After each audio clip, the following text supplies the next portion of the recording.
Hola, bienvenidos. Continuamos esta semana en nuestra iglesia con los 21 días de ayuno y oración.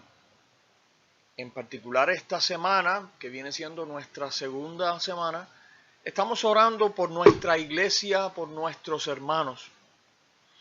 El pasado domingo estábamos viendo precisamente cómo la palabra de Dios nos enseña a dar gracias por nuestros hermanos y a interceder por ellos.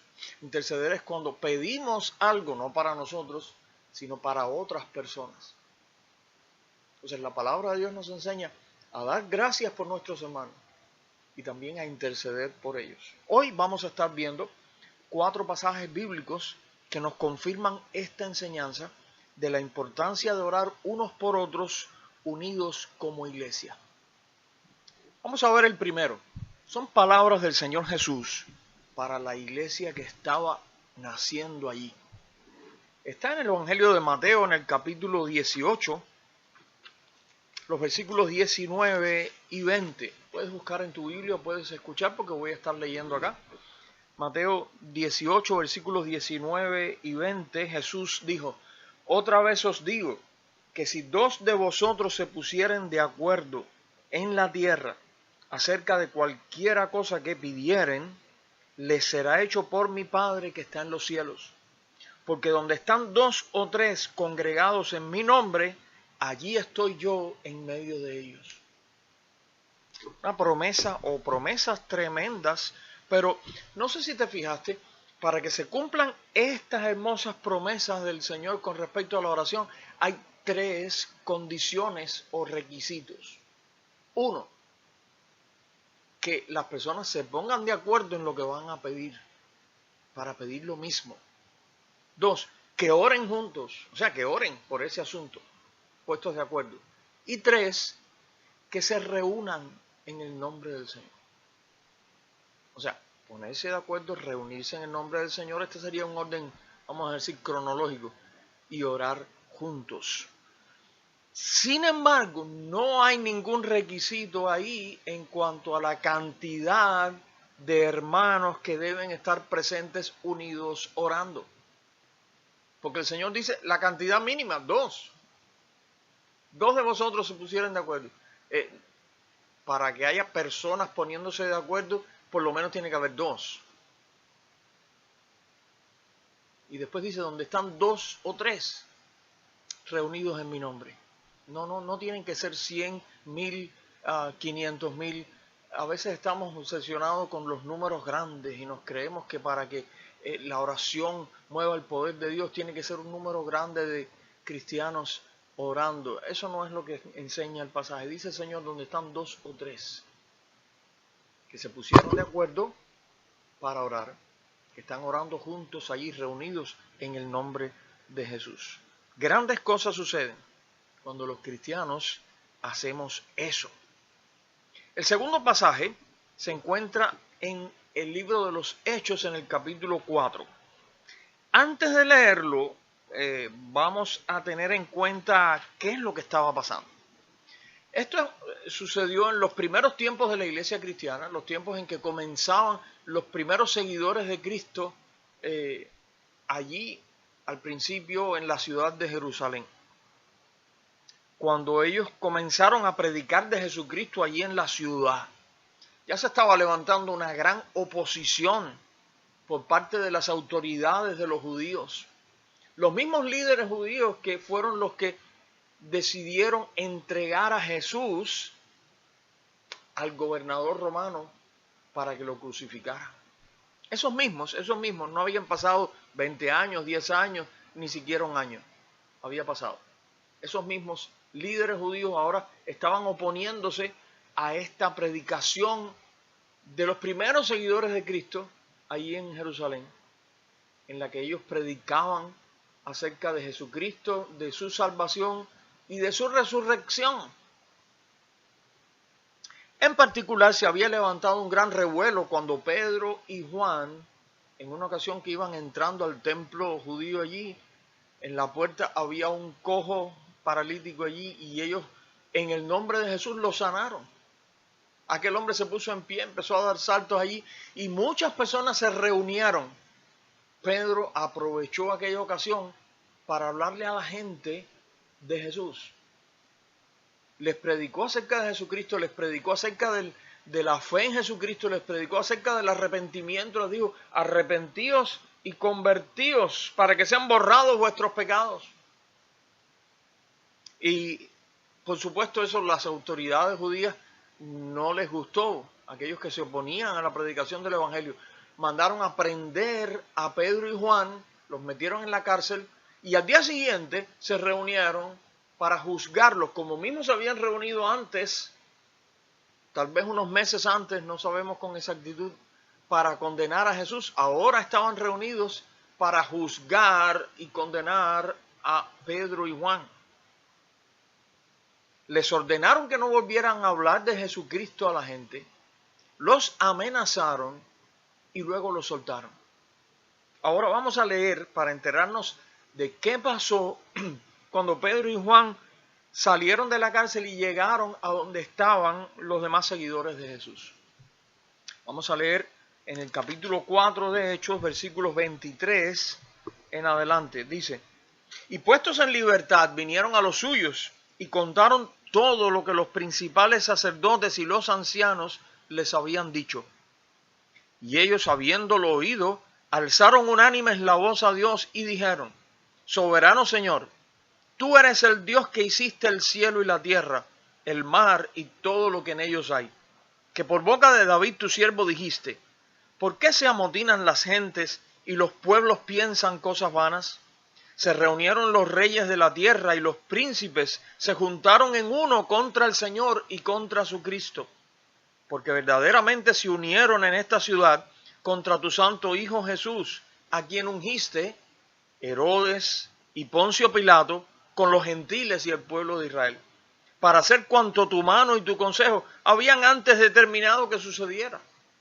Y ahora, Señor, mira sus amenazas y concede a tus siervos que con todo denuedo hablen tu palabra, mientras extiendes tu mano para que se hagan sanidades y señales y prodigios mediante el nombre de tu santo Hijo Jesús.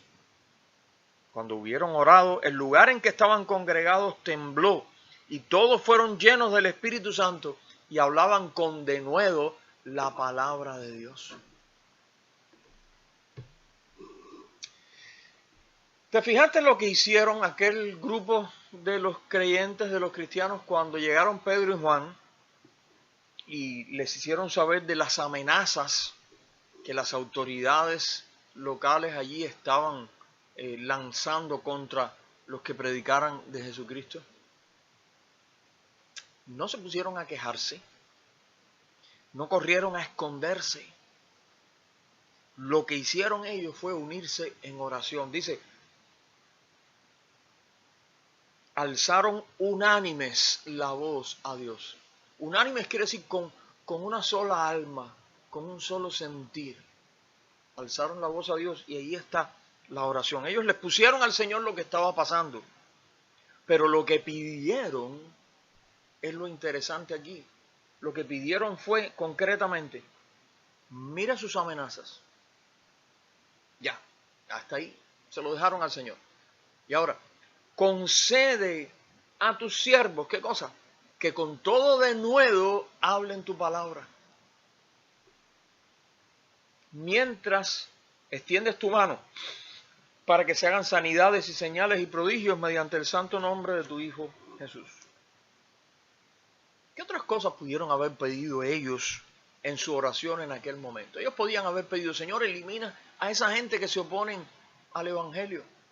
Señor, permite que esa gente mañana de pronto cambien de parecer y decidan tolerar la fe cristiana y que se predique el Evangelio aquí en la ciudad. Señor, permite que no nos miren, que no nos vean, que nos dejen tranquilos, que nosotros podamos hablar de Cristo. Señor, permite que de pronto el cristianismo sea la religión oficial del imperio. Eso en realidad sucedió 4 siglos, en el siglo IV, o sea, 300 años después. No, nada de eso fue lo que ellos pidieron. No pidieron paz, no pidieron que hubiera tolerancia hacia los cristianos. Ellos lo que pidieron fue para ellos denuedo, o sea, valor, seguridad para seguir predicando a todos acerca de Jesús. Sí le dijeron, Señor, mira sus amenazas, pero ya, hasta ahí. Eso solamente se lo dejaron al Señor. Pero para ellos pidieron valor para predicar. Aunque hubiera amenazas. Poder predicar con firmeza, con seguridad, con confianza. También pidieron que Dios los respaldara con su poder, obrando allí sus maravillas. ¿Y qué hicieron cuando terminaron de orar y fueron llenos del Espíritu Santo?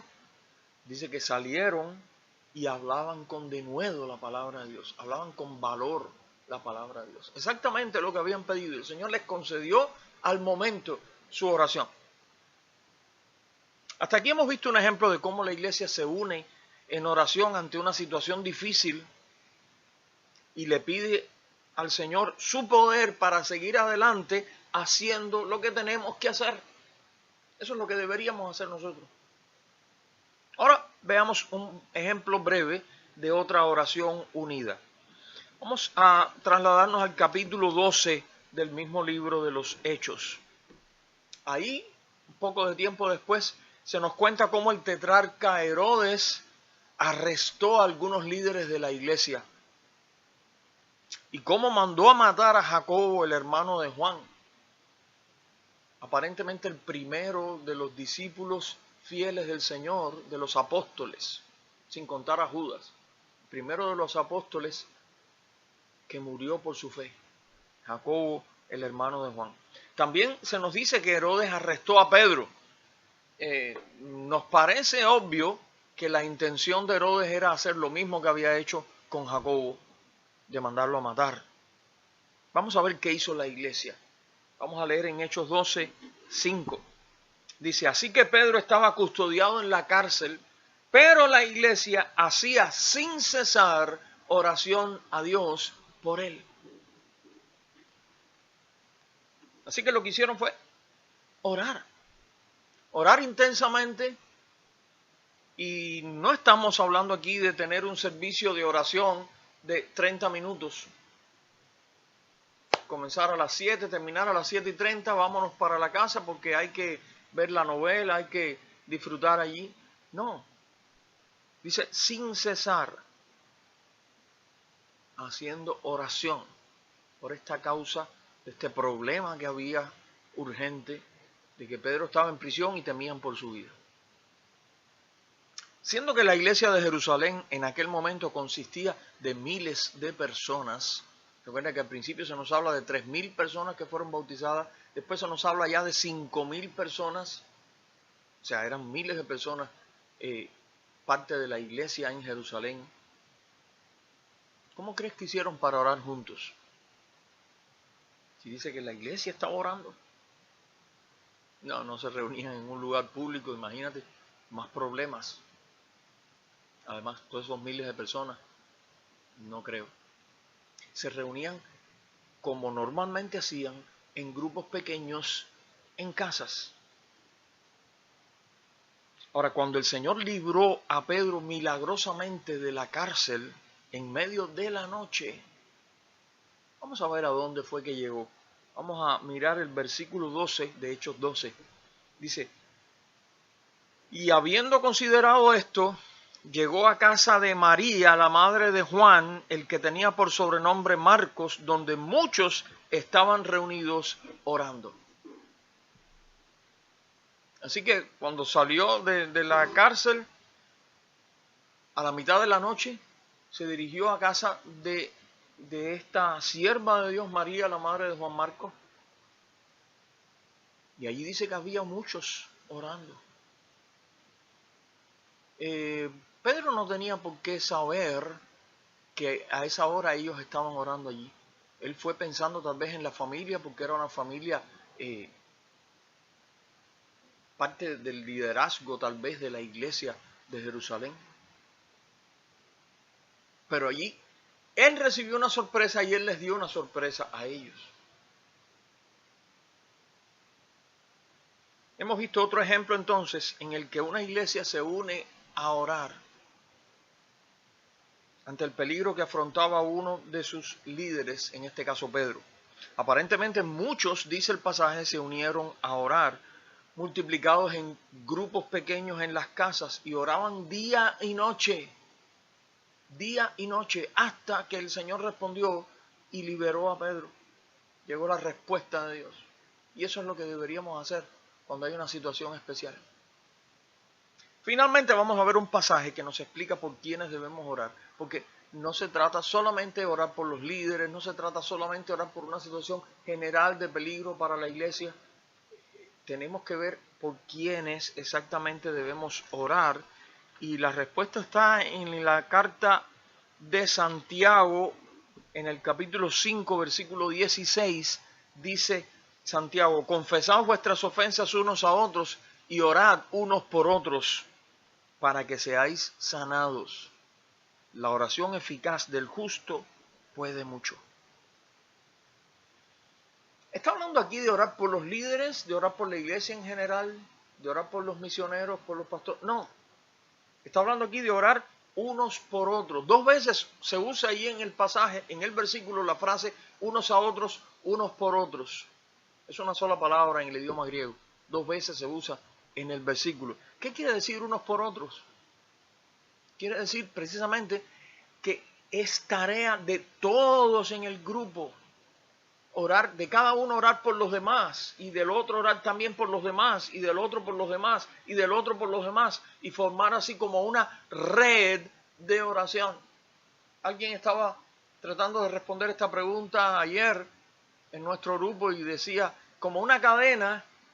Yo creo que no tanto una cadena, porque una cadena es un eslabón con un eslabón, con un eslabón, con un eslabón. Yo creo que es más una red, donde cada persona está a través de esa red conectada con todos los demás que forman parte del grupo.